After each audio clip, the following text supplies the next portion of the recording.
Every year, between 8 and 12, U.S. Navy sailors fall off aircraft carriers into the open ocean, and nearly half of them never come back. How does a sailor survive the most terrifying moments of their life? Completely alone in the middle of the ocean, and what does the Navy do in the desperate race against time to bring them home? Let's find out. 60 feet. That is the distance between the flight deck of a U.S. Navy aircraft carrier and the ocean below. It takes roughly 3 seconds to fall that far, the same time it takes to read this sentence aloud. In those 3 seconds, a human body accelerates to nearly 40 miles per hour before slamming into seawater with the force of hitting concrete. The USS George Washington, CVN-73, carries 5,000 crew members, 90 aircraft, and radar systems worth billions of dollars. And yet, on July 28, 2025, a 19-year-old sailor named José Antonio Rivera Lynch IV vanished from that ship into the Timor Sea, and no one noticed for hours. That single fact should stop you cold. Here's what most people get completely wrong. They imagine the ship simply stops and turns around. It does not. USS George Washington displaces 104,600 tons at full load. At standard operational speed of 20 knots, the ship covers approximately 34 feet every single second. By the time a sailor hits the water, the carrier has already moved them hundreds of feet forward. By the time any alarm is raised, that gap becomes a quarter mile. By the time rescue assets deploy, the person in the water is no longer visible from the deck with the naked eye. The ocean has already swallowed them whole. The moment a human body contacts cold ocean water, a cascade of physiological events begins that has nothing to do with swimming ability or willpower. Research from the UK's Royal National Lifeboat Institution confirms that the first response is an uncontrollable gasping reflex. The body involuntarily inhales, regardless of whether the head is above or below water. Heart rate spikes by up to 100 beats per minute within the first 30 seconds. Blood pressure surges violently. For individuals with any underlying cardiac vulnerability, this alone can be fatal before a single wave rolls over them. The most dangerous moment is not after prolonged exposure, it is the first 60 seconds, when panic and physiology combine into a death sentence. Most people have heard of hypothermia. Almost nobody talks about cold incapacitation, and that distinction is exactly what makes man overboard situations so catastrophically lethal. Cold incapacitation is not hypothermia. It occurs within the first 3 to 30 minutes of immersion, long before core body temperature drops to the clinical threshold of 35 degrees Celsius. During this phase, peripheral muscles lose contractile strength at roughly 2% per minute in water below 15 degrees Celsius. The hands needed to grab a rescue line, fasten a life jacket, or push above a wave become functionally useless within 10 minutes. The person is conscious, aware, and completely unable to help themselves. They watch their own death arrive and cannot lift a finger to stop it. Seawater conducts heat away from the human body, approximately 25 times faster than air at the same temperature. The Timor Sea registered approximately 78 degrees Fahrenheit, 26 degrees Celsius on the day Rivera Lynch disappeared. That sounds almost comfortable. But at 26 degrees Celsius, an unprotected swimmer still loses heat faster than muscle activity alone can replace it. In operationally common North Pacific conditions, where water runs between 10 degrees Celsius and 15 degrees Celsius, the survival window collapses to between 30 and 90 minutes.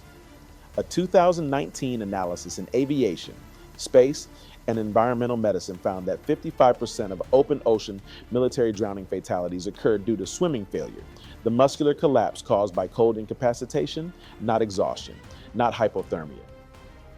More than half, dead not because they gave up, but because their bodies physically stopped obeying them. The Navy working uniform Type 3, the standard camouflage utility garment worn during routine operations, provides essentially zero thermal protection in water. The Navy's own abandonment suit, known as the Gumby suit, extends survival time to approximately 6 hours in 10 degrees Celsius water. The problem is obvious. No sailor wears a Gumby suit during routine flight deck operations on a summer exercise. The gap between what survival science demands and what operational reality permits is not measured in equipment specifications. It is measured in lives. Before we go further, if this kind of analysis is what you come here for, hit like and subscribe right now. It costs you nothing, and it tells us to keep making content exactly like this. But everything described so far happens to one person, alone in the water. What happens aboard 100 on 4,600 tons of American naval engineering is an entirely different story. Because the moment someone goes overboard, that ship does not just respond, it transforms in under 60 seconds. Man overboard, port side. 3 words. That is all it takes to convert a U.S. Navy aircraft carrier into a search and rescue machine. Every crew member within earshot immediately repeats the call. One person locks visual contact on the person in the water and does not break it for any reason, because in the open ocean, losing sight for 30 seconds can mean losing the person permanently.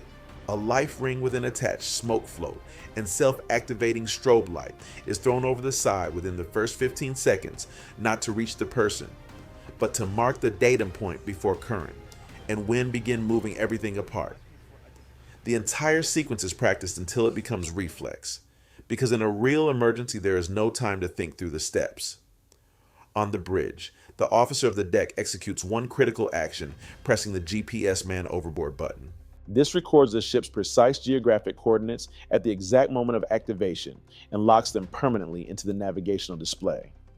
Every subsequent calculation helicopter search patterns, small boat vectors, drift model projections anchors to this single point.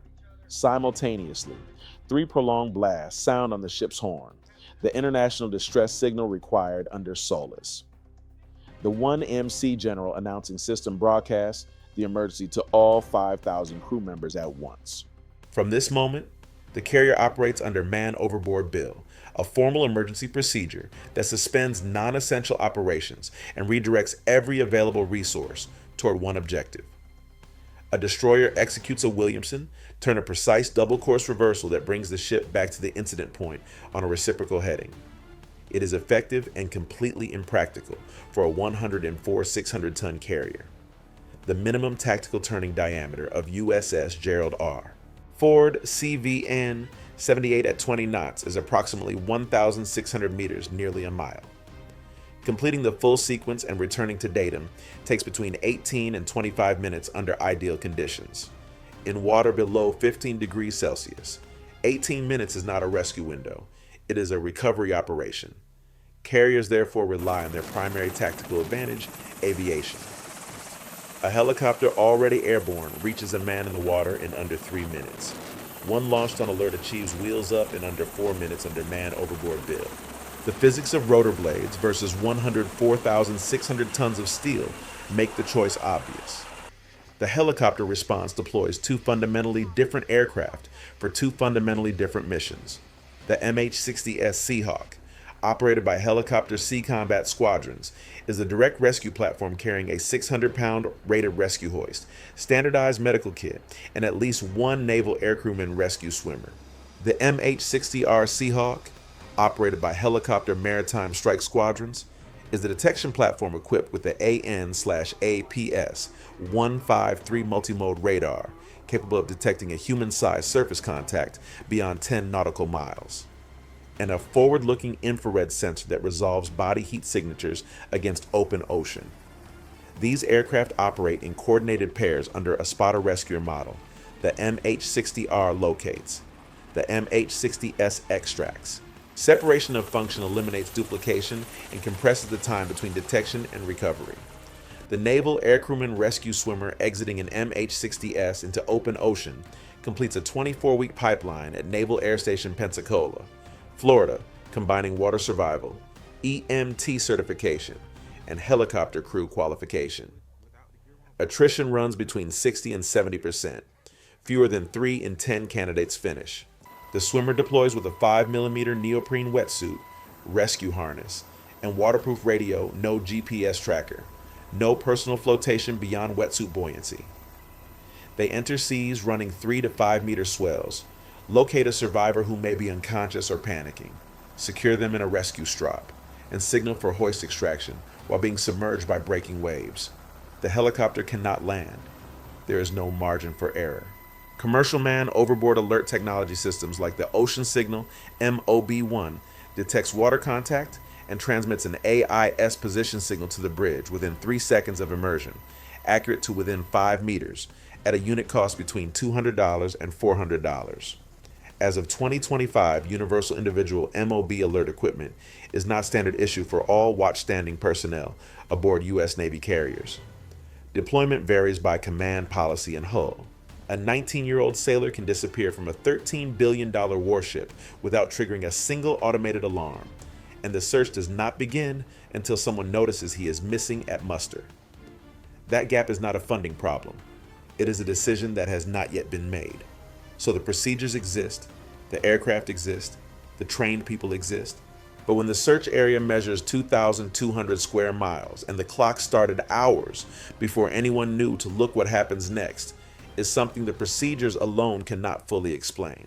On July 28, 2025, José Antonio Rivera Lynch IV, 19 years old, assigned to USS George Washington, CVN-73, disappeared into the Timor Sea during Exercise Talisman Saber 25, one of the largest U.S.-Australia joint military exercises in the Pacific.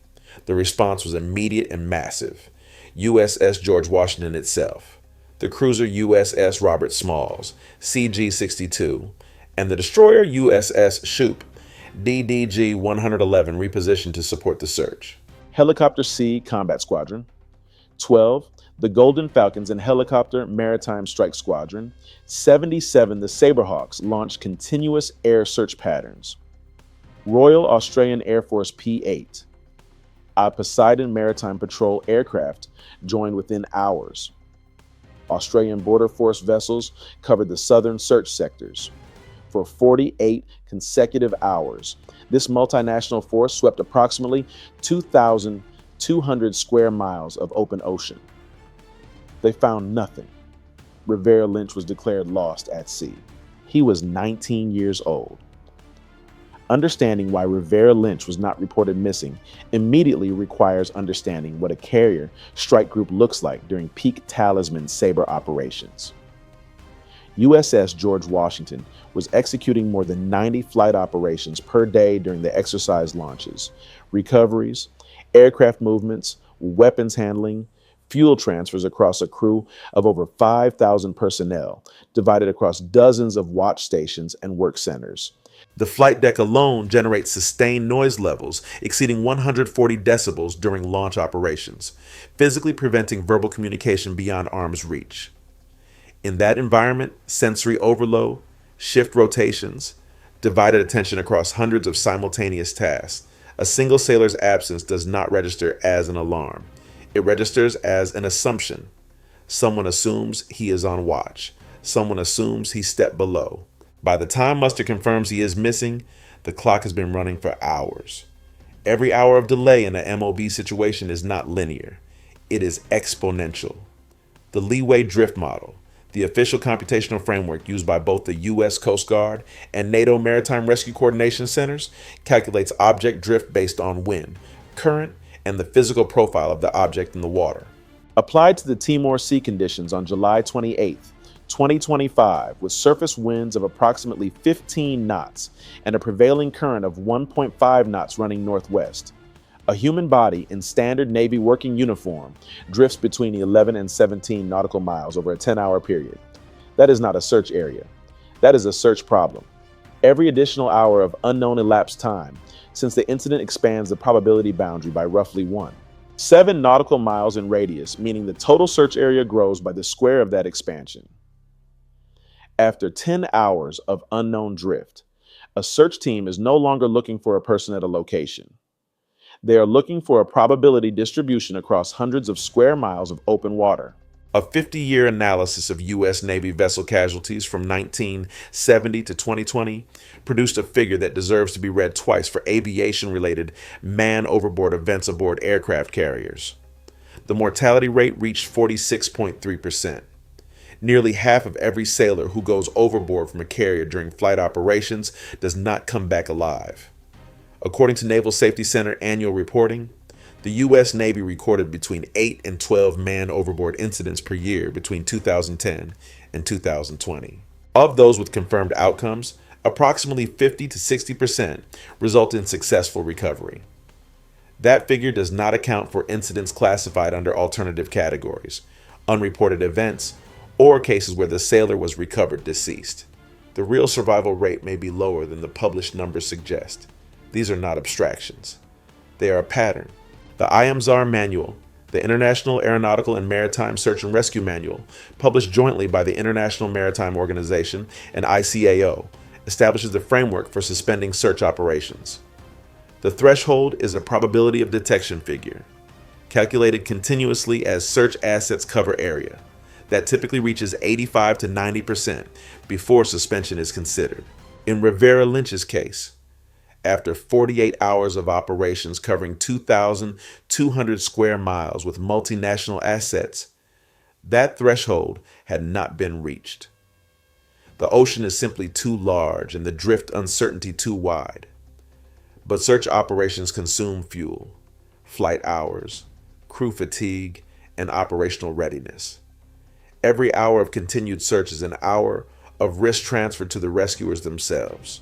Someone in a command center, not on the water, not in the air, has to make a decision that no procedure fully prepares them for. The search was suspended. Rivera Lynch was never found. Rivera Lynch enlisted at 17 years old. His father described him as genuinely excited about his assignment to Japan, proud of his uniform, proud of his service. He was not a statistic when he was alive. He became one only after the ocean took him, behind every man overboard mortality rate behind the 46. 3%, the 8 to 12 incidents per year.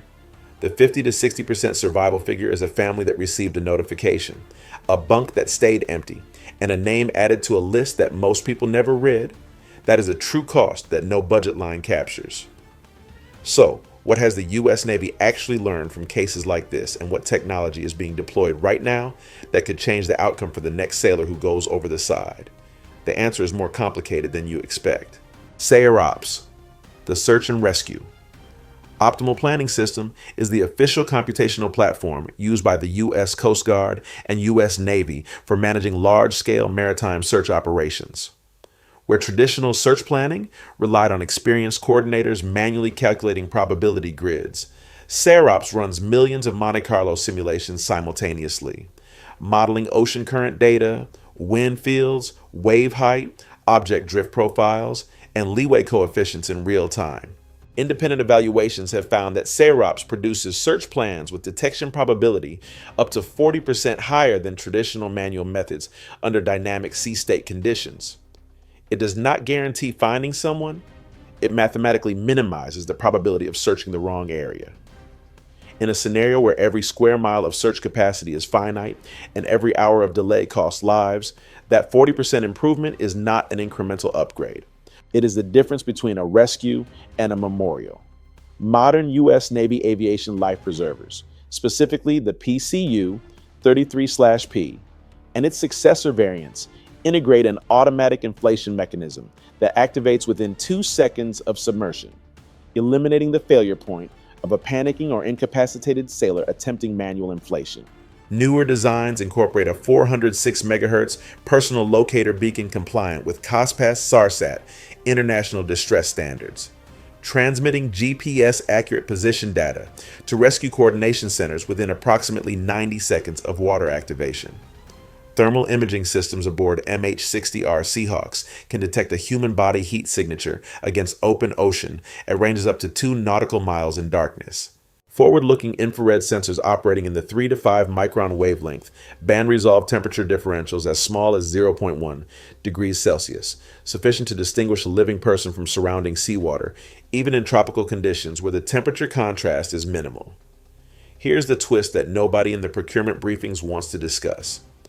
USS Gerald R. Ford CVN-78, the most technologically advanced aircraft carrier ever constructed, at a program cost of $13. $3 billion is demonstrably less maneuverable in a man-overboard emergency than the older Nimitz-class carriers it is replacing. The Ford class uses an advanced propulsion control architecture integrated with its electromagnetic aircraft launch system and the ship's distributed electrical power network.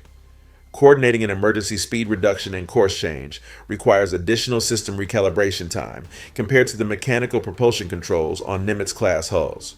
The ship that represents the peak of American naval engineering carries a structural disadvantage in the scenario that matters most to the 5,000 people living aboard it. Maximum technological power occasionally generates minimum tactical flexibility. Since 2020, HMS Queen Elizabeth R08 and HMS Prince of Wales R09 have operated with ship-wide man-overboard alert MOBA systems installed as standard equipment. Every sailor aboard wears a device that automatically transmits a water-activated distress signal to the ship's bridge, with individual identification and GPS coordinates, within 3 seconds of immersion.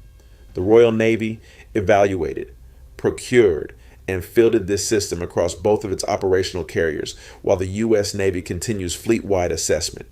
The technology exists, the proof of concept exists, the operational validation exists. The reason it has not been universally fielded across U.S. Navy carriers as of 2025 is not technological. It is institutional. A large-scale maritime SAR operation, equivalent to the Rivera Lynch search, costs an estimated $3 to $7 million when accounting for flight hours, fuel, vessel operations, and multinational coordination. The U.S. Navy does not publish itemized SAR expenditure figures, but the operation happens every time, at full scale, regardless of cost, because the commitment made to every sailor who puts on a uniform is not conditional on budget availability. Rivera Lynch enlisted at 17. He loved his ship, loved his service, loved what the uniform represented. Hundreds of people from 2 nations searched for him for 48 hours across 2,200 square miles of open ocean. They did not find him, but they did not stop until the ocean made it impossible. That is not a procedure. That is a promise, and the most powerful Navy in the world keeps it every single time, without exception, regardless of the cost.